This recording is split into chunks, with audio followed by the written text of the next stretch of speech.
got so much motherfucking design on right now.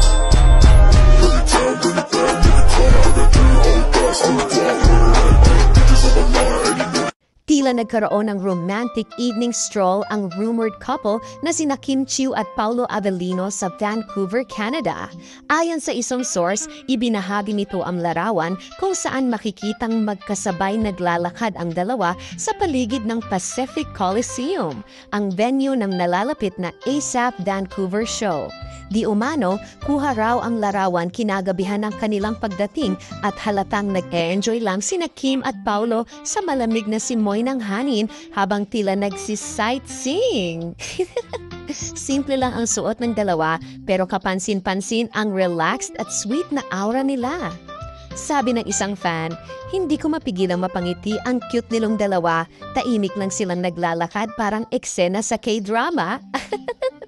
Hi, sana all! Marami tuloy ang hinilig nang makita ito online. May mga nagkomento pa ng, kung ganyan ang date sa abroad, sana all may pa-evening walk.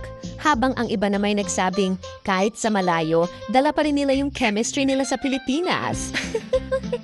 Nagkaroon nga ng quiet time ang dalawa ng gabing iyon, kaya nagkaroon ng pagkakataon mahapasyal. Sabi pa ng isang insider, after ng mahabang biyahe, gusto lang nilang mag-relax at huminga ng malamig na hangin. Wala namang masama kung magkasama sila. Magaan ang samahan at halatang comfortable sa isa't isa.